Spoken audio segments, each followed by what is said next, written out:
Good morning doctor Rohan, कैसे हैं आप? Great pleasure to meet you, sir. When I was in my MBBS, for 4 years I have watched your videos. For 4 years. Oh that's great. तो कुछ help हुई थी वो video देख करके या टाइम पास के लिए? अरे बहुत हेल्प हुई सर, बहुत हेल्प हुई। बताइए क्या क्वेश्चन है आपका? मेरा सर मोस्ट इम्पोर्टेंट क्वेश्चन जो है वो sir, what is attachment versus detach attachment? इन दोनों में से डिफरेंस क्या है? अटैचमेंट मतलब जुड़ना। किसी के साथ भी जुड़ने का मतलब क्या हुआ कि आप उसके साथ में अटैच हो गए। तो अब अटैचमेंट में प्रॉब्लम क्यों होती है? क्यों हम डिटैच होने के बारे में बात करते हैं? डिटैचमेंट मतलब आप उससे अलग हो गए। तो या तो आप किसी के साथ हो सकते हैं या अलग हो सकते हैं, या तो आप किसी से जुड़े हुए हो तो पूरी तरह से जुड़े हुए हो। जैसे एक माँ अपने बच्चे से जुड़ी हुई है, तो जब जुड़ी हुई है तो पूरी तरह से जुड़ी हुई है ना। वहां पे डिटैचमेंट कहां से बीच में आ गया? डिटैचमेंट का कॉन्सेप्ट कहां से बीच में आ गया? और डिटैचमेंट की जरूरत क्या है? Attachment means love. आप उसी से जुड़ते हो जिससे कि आपको प्यार होता है। अब प्रॉब्लम क्या होती है, इस अटैचमेंट में हम सेल्फ सेंट्रिक हो जाते हैं। मतलब आप ये कह सकते हो कि ये attachment is out of my own insecurities, my own fear, my own complexities, कि मैं आपके साथ में जुड़ रहा हूं अपने फायदे के लिए। बट अगर ये अटैचमेंट है out of care, out of love, out of compassion, इसलिए हम जुड़े हैं कि मेरे को अपनी परवाह नहीं है कि मेरे साथ में क्या होगा। जैसे एक मां को यह परवाह नहीं होती कि मेरी नींद पूरी होगी या नहीं होगी, उसको यह परवाह होती है कि मेरा बच्चा रो रहा है, तो मुझे अपने बच्चे के लिए चाहे पूरी रात जागना पड़े कोई दिक्कत नहीं है, मेरे बच्चे को कोई तकलीफ नहीं होनी चाहिए, राइट? बट अब वहां पर भी कई बार मिलावट हो जाती है। मिलावट क्या हो जाती है कि माँ उस बच्चे से बहुत ज्यादा बदले में एक्सपेक्ट करने लग जाती है। ये उस माँ के दुख की जड़ है। बट सर एक थिन लाइन है ना, सेल्फिश होने में और लव में, मतलब एक थिन लाइन हो गई ना सर। बिल्कुल ठीक बात है, मतलब एक बहुत ही थिन लाइन है। ऊपर ऊपर से देखने में हर कोई प्रिटेंड करेगा कि वो आपका वेल विशर है। Yes exactly. अब चाहे मैं हूं चाहे कोई भी है मेरी जगह, यहां पर अभी हम ऑनलाइन इंटरेक्ट कर रहे हैं, कोई और भी हो सकता है आप उससे ऑनलाइन इंटरेक्ट कर रहे हैं, हो सकता है वो शो करे कि आपका वेल विशर है, लेकिन अंदर ही अंदर उसके दिमाग में ये चल रहा होगा कि बात के एंड में किस तरीके से मेरा ये जो प्रोडक्ट है, ये जो मेरी सर्विस है, वो आपको बेचूं और आपसे पैसे निकलवाऊं।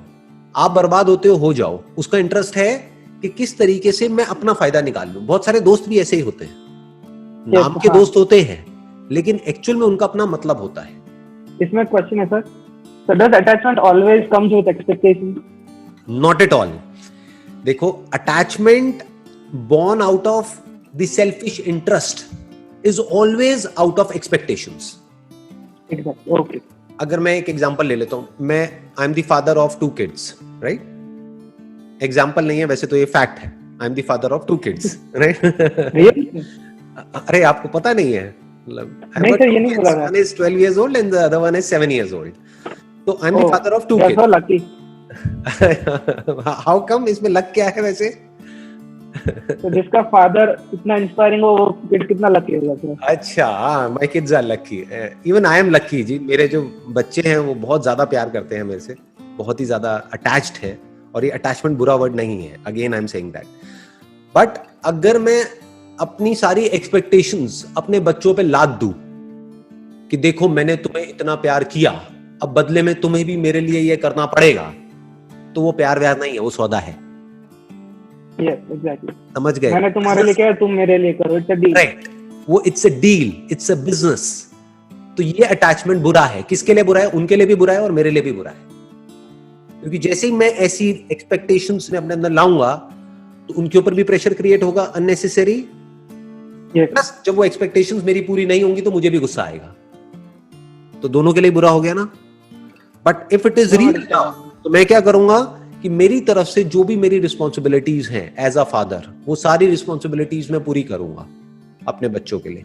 जो भी हो सकता है, जिस हद तक भी हो सकता है, वो सब कुछ करूंगा।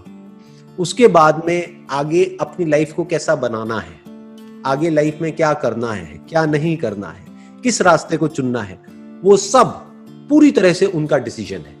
उसमें मेरा कोई डिसीजन नहीं है।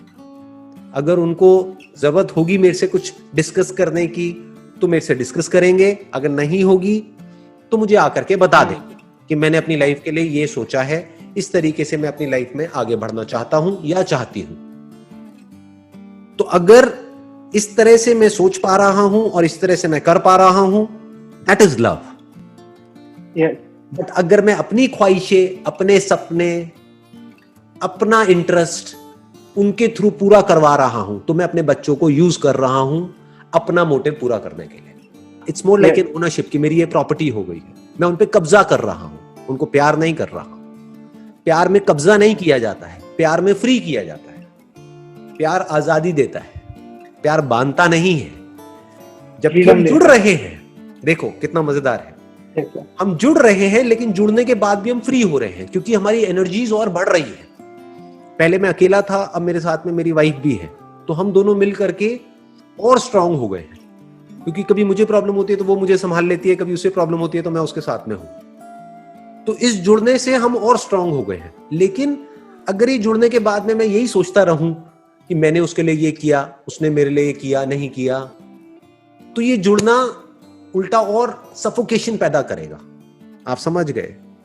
Yes, sir. तो अगर हम सेल्फिश होकर के एक दूसरे से जुड़ते हैं, तो उसमें किसी का फायदा नहीं होता, दोनों का नुकसान होता है। वो अपने बारे में सोचता है, वो अपने बारे में सोचती है, और वहां पर लड़ाई झगड़े होते हैं, कॉन्फ्लिक्ट्स होते हैं। बट जहां पर प्यार होता है, वहां पर लड़ाई में भी मजा आता है, क्योंकि पता होता है कि ऊपर ऊपर लेवल पे तो हम लड़ रहे हैं, लेकिन डीपली हम अलग हो ही नहीं सकते।